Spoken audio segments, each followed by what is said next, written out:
selamat pagi adik-adik semua. Kita mulai kuliah hari ini ya, meneruskan Pak Suharyanto tadi pagi yang telah menyampaikan materi. Kali ini pertemuan ketujuh ya, kita agak sedikit ngebut karena minggu depan kita sudah UTS. Jadi adik-adik ya, walaupun mulainya menyusul ya dibandingkan kakak kalian, tetapi UTS-nya tetap bersamaan ya, sehingga materinya kita kebut hari ini 2 pertemuan sekaligus. Semoga nggak bosan ya adik-adik ya. Ya, saya tidak terlalu panjang kuliahnya. Hari ini kita akan membahas tentang pembentukan awan ya, di mana awan itu merupakan salah satu faktor penentu cuaca ya, yang bisa dilihat ya oleh kita secara kasat mata ya. Kalau misalnya adik-adik secara awam saja, kalau misalnya mendung kan pasti bentuk awannya berbeda ya dengan suasana ketika cerah, awannya seperti apa gitu. Kemudian banyaknya awan, ya jenis-jenis awannya itu mempengaruhi cuaca ya. Karena di Indonesia itu termasuk wilayah yang punya iklim beragam ya, sehingga banyak potensi semakin beragam itu semakin banyak kondisi cuaca ya yang harus kita perhatikan ketika kita akan melakukan kegiatan pelayaran ya. Salah satu yang dihindari adalah cuaca buruk ya, itu sangat dihindari oleh para pelaku pelayaran ya, baik yang untuk mencari ikan ataupun untuk transportasi ya, sangat dihindari. Sangat tidak disarankan untuk melaut ketika terjadi cuaca buruk seperti itu. Nah, kali ini kita akan mempelajari ya dasar dari terjadinya cuaca buruk. Salah satunya adalah pembentukan yang namanya awan ya. Ini sebenarnya sangat dasar sekali. Ketika kalian SMA mungkin kalian sudah belajar tentang geografi ya. Nah ini sambil menghidupkan ingatan, menghidupkan ingatan, kemudian mempersiapkan ya kalian ketika melakukan kegiatan pelayaran apa saja yang harus diamati ya, harus dilihat. Nah, saya izin share screen ya langsung ya.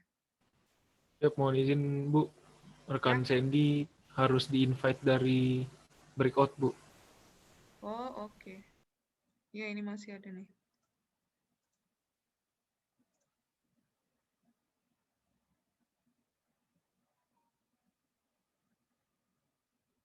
Oke, tinggal di accept ya.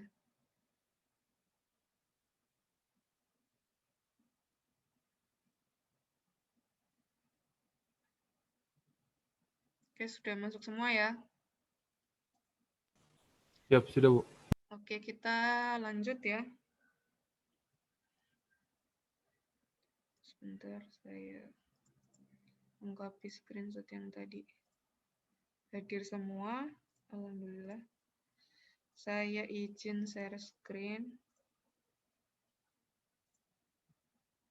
Nah, ini materi kita hari ini ya. Slide saya apakah nampak di layar adik-adik sekalian? Siap, terlihat Bu. Oke, terlihat ya. Siap, terlihat Bu. Oke, kali ini materinya itu tentang pembentukan awan dan hilangnya awan. Bisa dilihat gambar di sini ya, itu potret awan yang ada di lautan ya. Biasanya dari zaman dahulu sampai sekarang masih digunakan perkiraan cuaca ya dengan mengamati awan yang ada di wilayah tersebut ya. Itu kebanyakan nelayan ketika musim curah hujannya cukup tinggi ya, awannya cukup rapat dan gelap biasanya, terjadi cuaca buruk, biasanya nelayan menghindari melakukan kegiatan penangkapan ikan seperti itu. Nah, maka dari itu perlu adik-adik mengetahui tentang pembentukan awan dan hilangnya awan itu sendiri, faktornya apa saja, kemudian fungsinya apa saja, dan macam-macam awan ya, apa saja yang ada yang bisa muncul ya, kemudian faktor-faktor penyebabnya apa saja. Ya mungkin itu sekilas ya yang ada di materi ini yang akan saya sampaikan. Hanya beberapa poin saja yang mungkin adik-adik harus pahami ya untuk sebagai dasar ya di prodi penangkapan ikan ini untuk melakukan kegiatan penangkapan. Nah, pengertian awan sendiri ya ini sangat dasar sekali ya.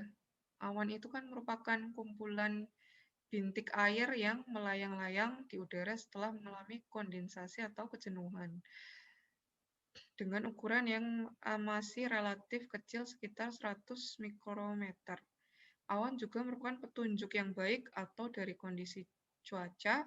Misalnya jika terjadi awan dan hujan bagi orang penerbangan disebut cuaca buruk dan sebaliknya bila mana cerah disebut cuaca baik. Nah, ini ya di sini ada kata-kata kunci yaitu kondensasi ya. Kondensasi itu mengalami pengumpulan ya di atmosfer sehingga ini terkait dengan ketinggian ya.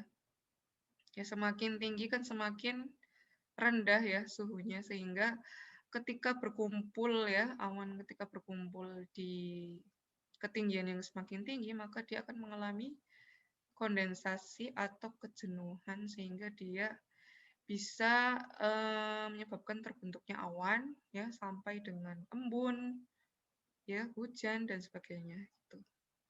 Ini pendahuluannya, kemudian selanjutnya langsung ya pembentukan awan adalah ya yang pertama adalah dari proses penguapan ya penguapan sehingga semakin tinggi tempat maka akan semakin suhunya semakin apa? Semakin dingin ya.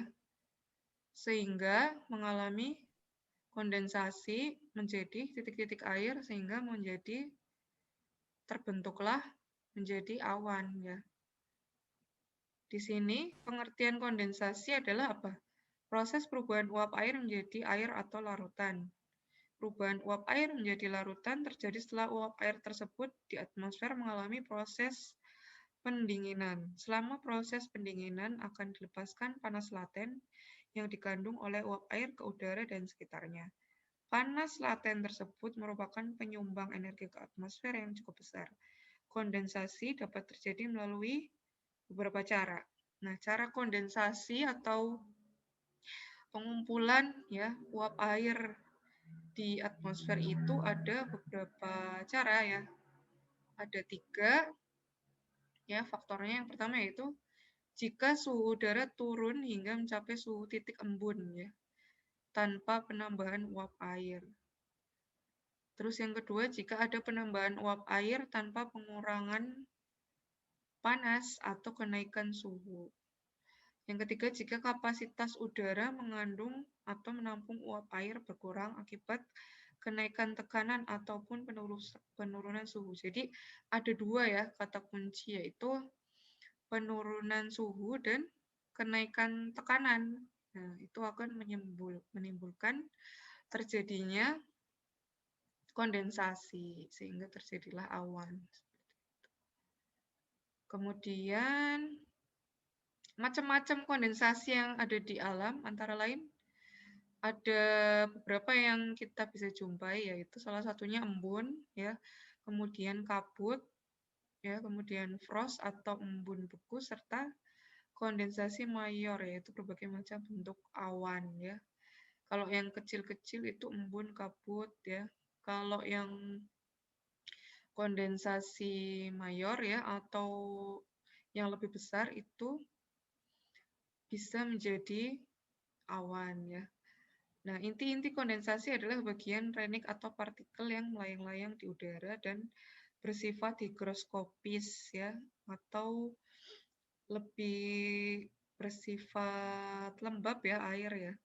Sehingga kalau misalnya ada yang namanya hujan asam itu adalah terjadi karena inti-inti kondensasi yang ada di awan itu lebih banyak terdiri dari garam atau polutan ya yang ada di wilayah tersebut yang berasal dari limbah pabrik yang berupa asap yang selanjutnya jatuh terbawa oleh butir-butir hujan sehingga terjadilah yang namanya hujan asam ya.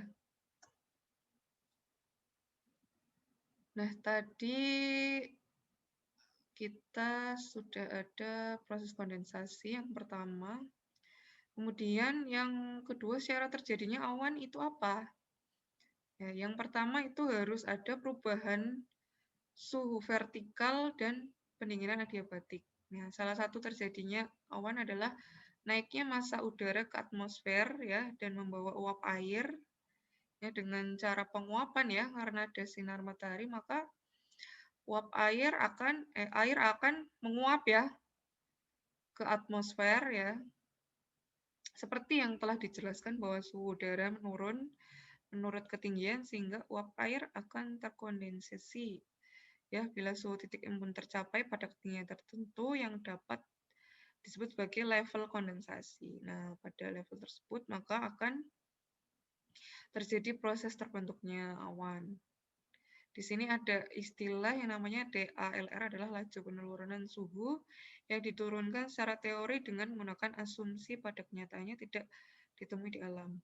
Namun demikian konsep ini sangat berguna untuk menentukan stabilitas atmosfer dalam hubungannya dengan kenaikan atau penurunan massa udara dari atau ke lapisan atmosfer yang lebih tinggi dan selanjutnya menentukan pembentukan awan. Ini sangat fisika ya, laju penurunan suhu.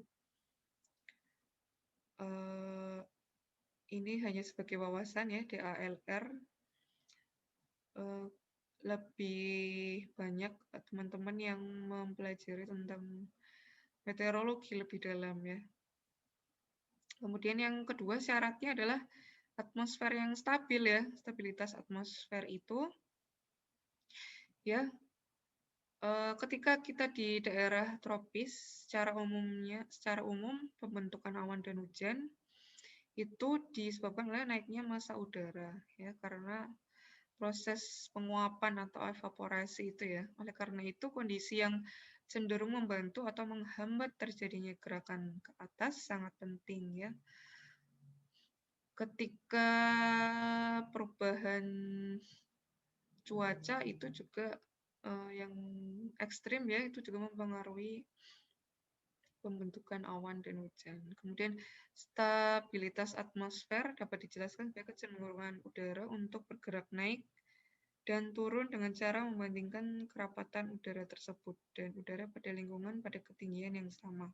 Kalau kerapatan udara yang naik lebih kecil dari udara lingkungan atau dengan kata lain suhu udara yang naik lebih rendah dari suhu udara lingkungan, maka udara tersebut akan naik atau sebaliknya. Jadi kan udara mengalir ya dari suhu yang lebih tinggi ke lebih rendah. Itu normalnya seperti itu. Jadi kalau misalnya awan akan terbentuk itu stabilitas atmosfer itu ya ada gitu ya di bumi gitu ya sehingga energi panas ya energi udara yang lebih panas ya ke udara yang lebih rendah itu bisa mengalirkan massa udara ya yang di dalamnya ada uap air sehingga bisa terjadi awan seperti itu. Kemudian yang kedua, part yang kedua itu adalah pembentukan awan. Nah, awan sendiri tadi di awal saya sudah jelaskan terjadi karena proses kondensasi ya, di mana ada titik taraf kondensasi yang tercapai sehingga ada titik jenuh ya uap air sehingga terkumpul menggumpal menjadi awan ya, di mana awan merupakan indikator dinamika cuaca yang disebabkan oleh tercapainya pengumpulan atau kondensasi pada suhu tertentu. Ya, ketika uap air berada di atmosfer ya yang lebih tinggi, itu suhunya akan lebih dingin ya, sehingga lebih mempercepat terjadinya kondensasi sehingga terbentuk awan. Selanjutnya air yang sudah berkondensasi kemudian berbentuk bintik-bintik air yang tampak menjadi awan ya. Jadi awan putih yang kalian lihat di langit itu merupakan bintik-bintik air ya yang terkondensasi menjadi satu ya pada ketinggian atmosfer tertentu yang lebih dingin ya sehingga dia menjadi awan. Jadi ada 3 hal ya yang harus dipenuhi agar uap air yang ada di udara dapat terbentuk menjadi butir air dan selanjutnya menjadi hujan, yaitu yang pertama adanya uap air, kemudian yang kedua adanya inti-inti kondensasi dan adanya proses pendinginan ya. Inti-inti kondensasi itu adalah unsur-unsur yang terkandung di dalam atmosfer ya, yang bersifat higroskopis tadi ya yang saya bilang, untuk mengikat si uap air sehingga terjadi proses pembentukan awan. Nah, peranan awan itu di sini ada 4. Yang pertama, selain berfungsi sebagai unsur cuaca iklim ya, untuk menentukan cuaca atau iklim, cuacanya baik atau buruk. Nah, selain itu, sebagai pengendali cuaca ya, karena bertindak sebagai sumber air bagi terjadinya hujan gitu ya. Kalau misalnya awan jenis awannya awan tertentu sehingga dia menyebabkan terjadinya cuaca buruk ya. Salah satu contoh awan yang jadi ciri akan terjadi cuaca buruk itu kan awan curos ya. Kalau adik-adik ingat waktu SMA, awan curos ya, dimana itu adalah salah satu ciri terjadinya cuaca buruk seperti itu. Nah, yang ketiga peranan awan itu dalam neraca radiasi dan panas karena merupakan pemantul yang baik terhadap radiasi surya ya. Juga merupakan neraca radiasi dan panas ya. Kemudian yang keempat sebagai penyerap yang baik terhadap radiasi bumi gitu ya. Jadi panas yang ada di bumi itu diserap ya oleh awan ya sehingga kondisi bumi itu tidak terlalu panas ya sebagai penyeimbang ya istilahnya. Nah, yang terakhir ini adalah tipe-tipe awan ya. Di sini saya sudah menyiapkan visualisasi ya dari awan. Ya, di sini saya buat menjadi 3 yaitu ada high clouds yaitu awan yang ada di ketinggian yang paling tinggi. Itu ada awan cirrus cumulus dan cirrostratus ya. Kemudian awan cirrus ya, ini di sini adalah bentuk awannya ya, semakin lebat maka semakin ada potensi untuk hujan deras ya. Kalau hujan ringan itu relatif lebih cerah ya, lebih sedikit awannya seperti itu. Nah, kemudian di middle clouds ada autocumulus dan autostratus ya. Ini sama seperti ini. Relatif dia Kalau hujan deras itu sangat penuh ya. Kemudian kalau hujan ringan dia seperti ini, cenderung lebih cerah. Kemudian yang low clouds itu ada nimbostratus, ada stratocumulus, ya, ada cumulus, ya, yang menandakan kalau misalnya lebih jarang maka dia akan terpisah-pisah seperti ini ya. Itu menandakan hujan ringan. Kemudian kalau pekat ya, itu menandakan akan terjadi hujan deras ya. Dari visualisasi tersebut, maka awan dapat digolongkan berdasarkan bentuk, ketinggian dari permukaan bumi, corak warna, dan warna awan, sehingga secara umum awan dikelompokkan menjadi 4 kelompok ya. Jadi saya sudah pisahkan. Yang pertama kelompok cirrus ya, yang tadi ya, yang di atas ya. Cirrus adalah awan yang menyerupai bulu ayam. Ya, panjang-panjang ya. Cirrus cumulus ya, atau cirrus yang halus dan tipis serta warnanya putih. Strukturnya tersusun seperti serat halus dan nampak seperti benang sutra putih. Biasanya jenis awan ini nampak pada kondisi langit cerah atau biru.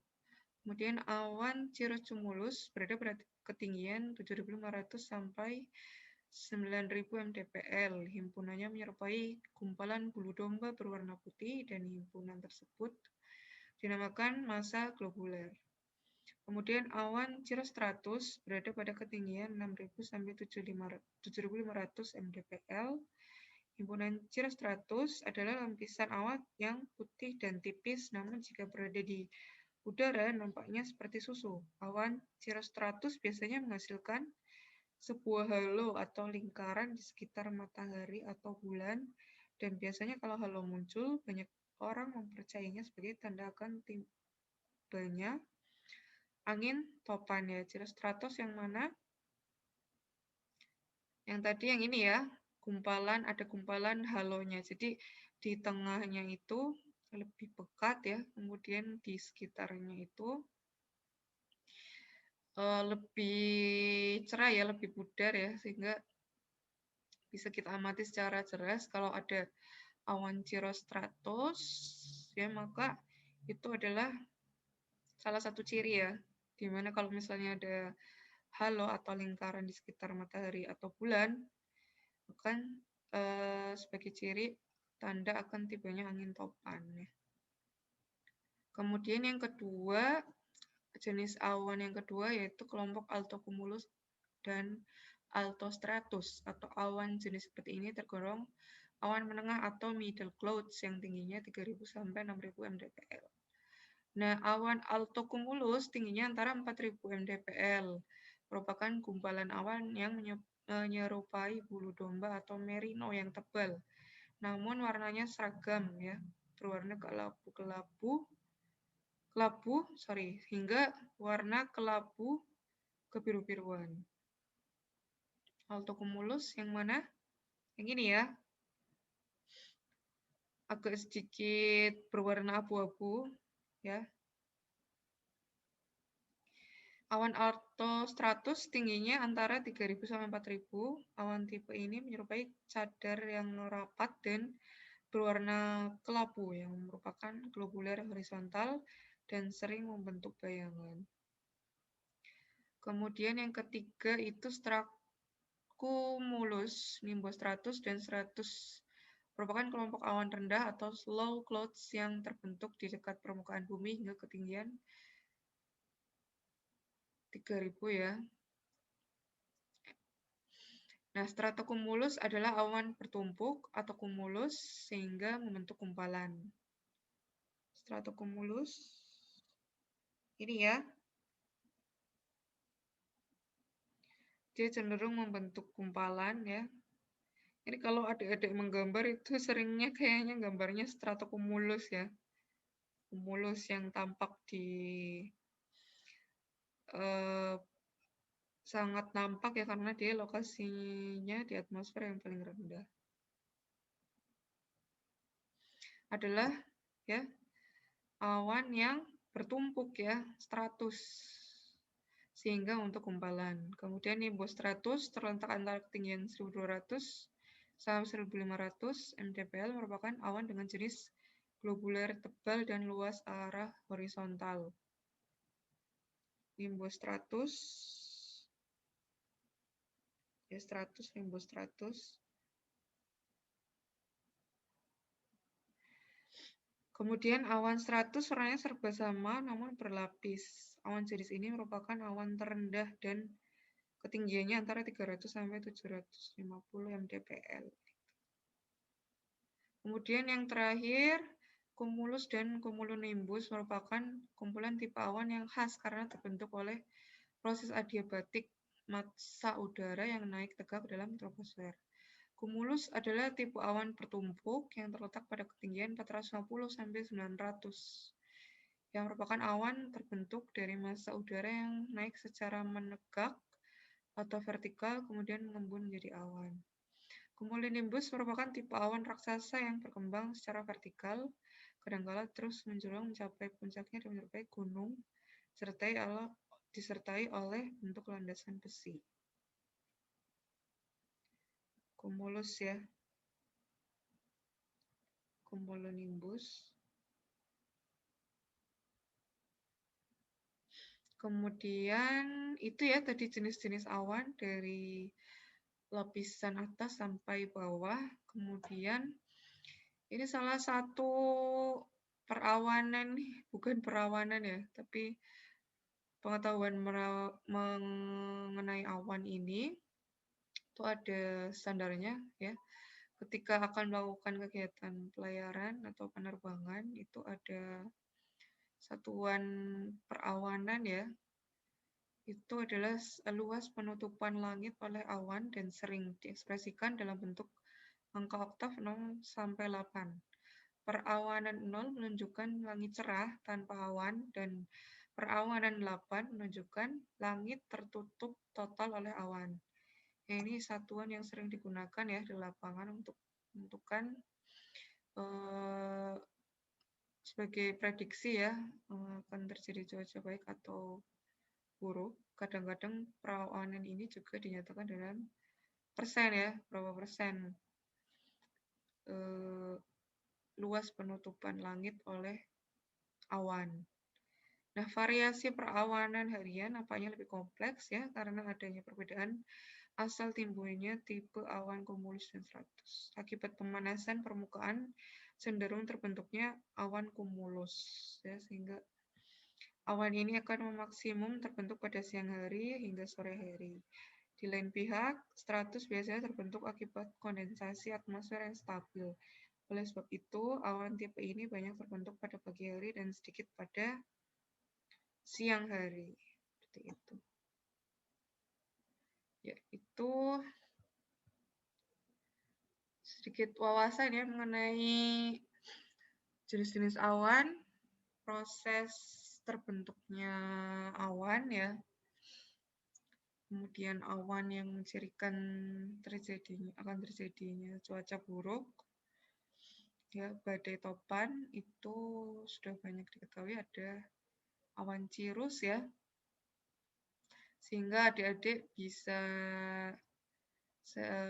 merefresh ingatan ya tentang awan ini, proses terjadinya awan.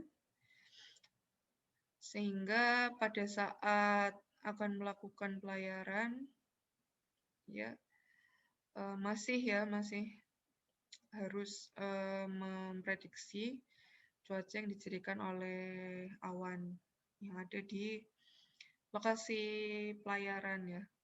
Kalau sekarang sudah banyak ya teknologi atau aplikasi yang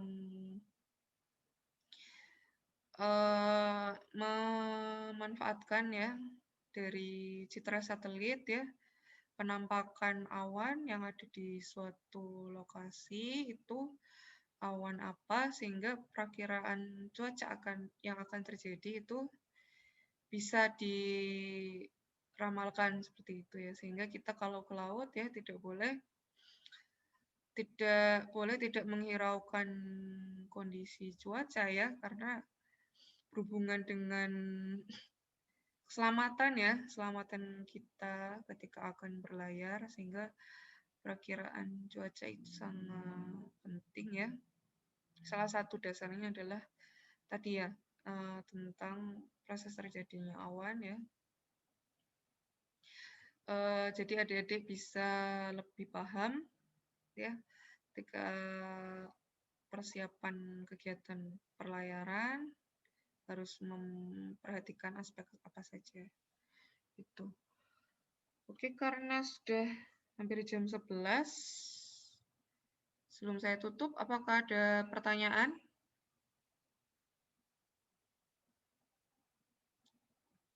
Dari adik-adik Taruna. Ini kalian absen lagi ya? Tadi pagi kan sudah absen. Ini absen lagi untuk pertemuan ke-7 ya. Siap, baik Bu. Apakah ada pertanyaan?